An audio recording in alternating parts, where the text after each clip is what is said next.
Joining me now is Seth Berenzweig, Managing Partner at Berenzweig Leonard. Good to have you back on the show, Seth. So we saw this panic when there was this fear about this contagion or whether or not it was systemic. You say that this is overblown. Walk us through that. Well, I think that while there are certainly risks in the system, there's a lot of things that are being overblown, and there is a misperception of what the real risks are. So just to clear the table a bit, there have been fundamental misconceptions about how the FDIC and its insurance program works. I had the pleasure of actually working at the FDIC for several years. In a prior chapter of my professional career, I can tell you they're tremendous people that can move mountains pretty quickly, and they're actually going to be selling off these bulk of deposits within the next couple of days, which is pretty incredible. But when we hear about references to bailouts or national takeovers, that's not what's happening at all. We have not only a privately funded insurance program, but we have a very elegant system in place now that was created in a very novel way over the weekend, where we now have this lending facility that's also backstopped by the United States Treasury. That has really instilled confidence in the markets here in the United States. And I do believe that it is fundamentally protective and safe to say that people's deposits are secure. Now, of course, we had another black swan event fall out of the sky with Credit Suisse, although now they have a lending facility too.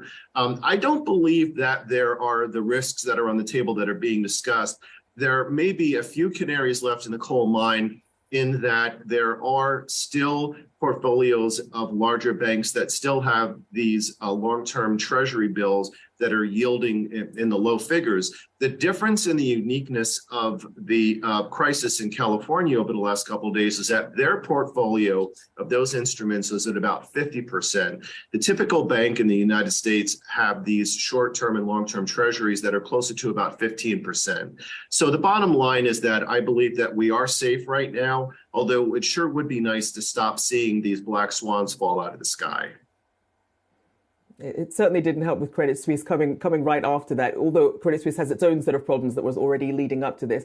You mentioned that a few other banks could be in a similar position. Are there any in particular that stand out to you? Well, First Republic certainly seems to be under a lot of pressure. And it's very difficult to say. JP Morgan has certainly swooped in and they've come to the rescue. So in addition to the new lending window provided by the Fed, JP Morgan has come in to help them. I think the biggest problem in terms of what's happening right now is that we've learned on a week-to-week, if not even at a day-to-day basis, that we just don't know what we don't know. But the good news is that we really do have a very agile and creative joint task force. What's happening right now is we're living in a historic moment in terms of the regulatory environment that is surrounding the banks. We really have a full court press, because we have the FDIC, we have the Treasury, we have the Fed that are really creating a joint task force to go in and really back up these deposits. So in the short term, we have the lending window, which decreases the risk. And if there has to be a sale of these bonds, they can be done in a non-distressed manner. They can be submitted as collateral security at par, which means that the pressure is taken off. They don't have to run a fire sale, and then we're not going to have all of these liquidity runs. At the end of the day, what we really have right now is more of a crisis of confidence. The biggest risk that I see out there right now is that the ECB just raised rates. We're going to have to see what Jay Powell tells us next week. And the more that you have an interest rate spread, that's going to affect these other instruments that the traditional banks are still holding roughly 15% of their portfolio. We're not out of the woods yet, but the American depositor, I believe, on balance, should be relatively secure that their money in the American banking system is safe. So, Seth, while we do still have this, as you mentioned, this sort of crisis of confidence more than anything else, especially with the regional banks, how long do you expect that to really keep reverberating? And could we perhaps see some M&A action in this space?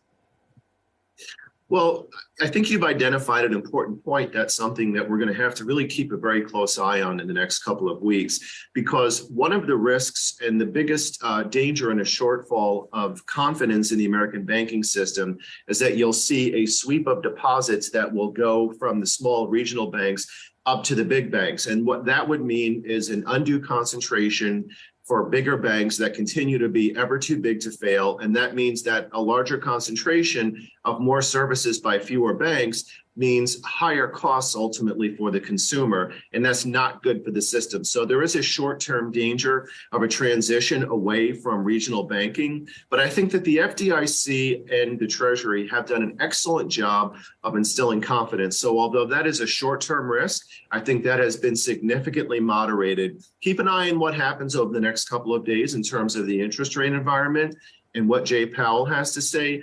But for now, especially in light of the new facility and the lending window that's been provided to Credit Suisse in Europe, and of course they have their own historic problems. For now, as long as we don't get flooded by black swans, it looks like we will hopefully have pretty clear sailing ahead. Well, here's hoping so. Always great to get your insights. Seth Berenzweig there, Managing Partner at Berenzweig Leonard. Thank you so much for joining me this morning.